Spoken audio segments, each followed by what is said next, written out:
that you don't look to the sky. The Prophet ﷺ said, لَيَنْتَهِيَنَّ أَقْوَامٌ عَنْ رَفْعِ أَبْصَارِهِمْ إِلَى السَّمَاءِ عِنْدَ الدُّعَاءِ أَوْ لَتُخْطَفَنَّ أَبْصَارُهُمْ Rawahu Muslim. Let some people refrain from raising their sight towards the sama, towards the sky when they make a dua, or Allah Azza wa Jal will take away their sight. Don't be standing going like this. Okay? That's not from the sunnah. Some of the ulama say you look at your hands. At the place, you're just like a beggar. You're begging Allah Azza wa Jal. You don't look up. But it's okay to look up at other times. In fact, it comes in one of the narrations, the Prophet ﷺ كان يكثر من النظر إلى السماء. He used to look abundantly to the sama. And even in the Qur'an, when the Qibla was changed, قَدْ نَرَى تَقَلُّبُ وَجْهَكَ فِي السَّمَاءِ. He used to look in the sky, alayhi salatu wassalam. But that's another discussion. In dua, no. In the dua, no. Here's the part. In one narration from Abu Musa al-Ash'ari, the Prophet ﷺ was with the Sahaba. And some of them started raising their voices in the dhikr and the dua. Verily the one you are calling on is neither deaf nor is he absent. So he commanded them to lower their voice. And this refers to what I was saying in the beginning of the lecture. This action of the imams is unacceptable, and it is unacceptable for us to raise our voice in the ameen accordingly. Because Allah Azza wa Jalla had said, "Ud'u rabbakum tadarru'an wa khufya." Call on to your Lord in humbleness, in the state of humbleness, and in secret. إِذْ نَادَى رَبَّهُ Nida'an khafiyya. Zakaria, he called unto Allah in a silent secret. The sunnah, which is not being applied today, is in the witr, in the salah. Allahumma ghfir lana warhamna wa'afina wa'afu anna. And from the ad'iyah of the Prophet ﷺ in this low, respectful, humble manner, and we say behind him, Ameen, Ameen. Not Rabbana dhalamna anfusana, Ameen, Ameen. The whole masjid is wishing. Everybody's about to, it's about to be a riot in the house of Allah. Raising our voices, this is against the Qur'an and the Sunnah. Lower your voice. I'm giving a lecture, don't be telling me, brother, why are you raising your voice? I'm not making dua right now. I'm trying to remind us of the Sunnah. We need to stick to the Sunnah. If the Imam is raising his voice, you need to keep your cool, akhi. Just say Ameen, Ameen. And when he's saying Subhanak, you don't say Ameen. And when he's praising Allah, you don't say Ameen. We need to know when to say Ameen and when to keep silent. The sunnah actually, even though some of the ulama said otherwise, is that when he's praising Allah, you don't say anything. You don't say anything. Once he makes dua, you say Ameen. With humbleness, just like a slave standing before the master. Like this. Not by, screaming and Ameen, all this acting is not part of the Sunnah. It's not part of Islam.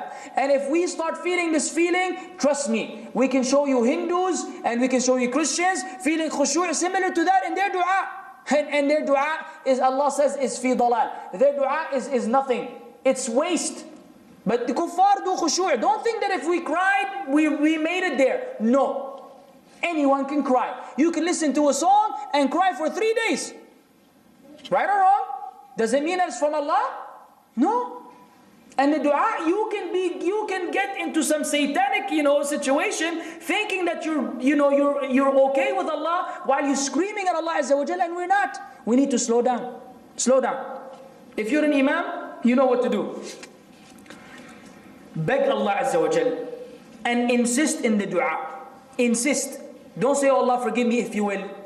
The Prophet Muhammad ﷺ said, don't do that. When you want to make dua, be firm. Oh Allah, forgive me, forgive me. And the sunnah is to repeat the dua 3 times. 3 times. Stick to the sunnah. And don't turn it into a rhyming session. Like the imams do today. It's a rhyming session. Like in rap, in poetry, you rhyme. They want to make the dua rhyming. Even if they wind up saying nonsense. They wind up saying things that are unacceptable in the process of trying to make the saj'a, the rhyming. We don't need that. Let each word end differently. Allahumma ghfir li warhamni, Allahumma arda 'anil muslimin. Doesn't have to be everything mean, moon. Everything has to be in the same, for the dua to be good. No. If it comes naturally, alhamdulillah. But to try to exert ourselves in this fashion, not necessarily. Keep the dua straight to the point. Keep it according to the sunnah. So the Prophet Muhammad ﷺ used to repeat the dua 3 times. One of the Salaf said, I've asked Allah for my need for 20 years and He did not respond to me. I asked Allah to give me success that I mind my business. Now what is the lesson from this? Don't give up. Don't say, I asked Allah, He didn't give me. Allah knows when to give us what we need. Allah may delay something we ask for because of goodness that Allah knows. Because some of us, as soon as we get what we want, we forget about Allah. And as long as we need it, we continue to beg Allah. So Allah will keep us in the state of begging as means of goodness for us. So he waited for 20 years asking Allah, help me mind my business. Subhanallah. And he still hasn't got it. Because perhaps if he gets that, he will feel conceited. Or he will feel he praised himself and he will be lost. Allah Azza wa Jalla is keeping him in this condition. So with that said, I conclude, brothers and sisters in Islam, how do we excel? We excel mainly by establishing the quality of longing to Allah, feeling eagerness towards Allah. This is to be done by reflecting on the speech of Allah, learning the Qur'an, reflecting on Allah's names and attributes, making the necessary preparations, and everything which I mentioned in the lecture. If we want this Ramadan, we still have time. Today is what, the 6th or the 7th? We still have time. We can make the change from tomorrow, wallahi. Otherwise, guess what? This Ramadan will be like the one before, and the one after will be like this one, and we will continue to be in this dilemma until we meet Allah Azza wa Jal without truly benefiting from Ramadan. The Muslim should be, after every Ramadan, he's better than the year before. So we ask Allah Azza wa Jal to accept our deeds and to make Him sincere for His sake, and to help us properly utilize the month of Ramadan and do acts of worship that are pleasing to Him. Verily He is able to do all things. Subhana rabbika rabbil izzati amma yasifun, wa salamun ala al-mursaleen, walhamdulillahi rabbil alameen, wa sallallahu wa sallam ala nabiyyina Muhammad. Any questions? Because I know it's late. Yes? The salah after Surah Fatiha should be loud or? No, the one after Fatiha is not really loud. I'm speaking about what happens to people in Taraweeh, in Dua al-Qunut. Some people, they lose it. They start really screaming. Amen, this loud. That's the one that we're saying, no, you do it with khushu'. The Ameen of the Fatiha is to be said in not a loud voice, in an audible voice. Ameen, with the Imam. With the Imam. But not super screaming, and not as some of the madhahib indicate that you don't say anything. You say it in your heart. No, you have to say it loudly for you to get the benefit, inshallah. Here's another essay for you. Assalamu alaikum wa alaikum salam. An organization is organizing all sorts of celebrities, such as Christmas functions, celebrations, I guess, okay? New Year celebrations and other religious activities. They are even organizing iftar. So is it permissible for Muslims to attend this iftar? No. No, why would you go there? Why would you get fed by someone who's organizing Christmas celebrations? Allah has sufficed us. Allah has sufficed us. It's better for us to remain hungry than aid them. Because when you go there, you're actually keeping them alive.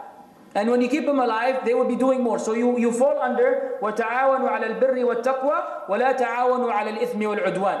And help and enjoin each other in birr, righteousness, and taqwa and piety, and do not help in ithim, sin, and udwan, transgression. And by you going there, you're keeping them alive, you're helping them continue, you become sinful. No, it is not allowed to attend or help these organizations in any way, shape, or form. Don't even tell anyone about them except to warn against them. And if you're able to report this to the authorities, then do so, barakallah fiki. A very popular electrical goods shop is selling electric goods with warranty, which imposes extra money for the warranty period. If we fail to pay the warranty money, the shop is no longer responsible for the item sold. So is it permissible to do this act? Allahu A'lam. But because it's a doubtful matter, just don't buy the warranty, and Allah Azza wa Jal will suffice you. Allah will suffice you. If they're going to ask for more money, I don't know. I've never come across such a fatwa, so I cannot give you something that I haven't come across before. Assalamu alaikum wa alaikum salam. Is it alright to read the Qur'an and read from it while praying Taraweeh at home for ladies, especially if we have not memorized Qur'an? Oh, are you praying Taraweeh at home? You read it from the Qur'an. Well, see, we have an athar that Aisha radiallahu anha used to have one of her relatives lead them in salah, and he would read from the mushaf. But the ulama say this is specifically for the imam. So the imam of Taraweeh may read from the mushaf, because Aisha radiallahu anha was led by one of her relatives in Taraweeh from the mushaf. However, the ulama say this should not be done by the ma'moom or by the munfarid. This should not be the case for the one who's being led in salah or the one praying individually. So it is better for you to memorize some of the Qur'an or to memorize some ayat you wish to recite, and you'll be benefiting in the process, and do not read from the Mus'haf in Taraweeh, and Allah musta'an. If you know a few chapters in the end, this surah, just repeat them. Allah Azza wa Jalla will give more blessing than reading from the Qur'an. Wallahu a'lam. That's the fatwa that I know, that's what I convey to you. Assalamu alaikum wa alaikum assalam. Where is the ultimate reward for the woman to pray Taraweeh? Barakallah feek. Wa feekum barakallah. The ultimate reward ultimately is at home. Salatul mar'ati fi baytiha khayrun min salatiha fi masjidiha. Then the Prophet ﷺ actually described a number of places. The salah of the woman at home is even better than her salah in the haram.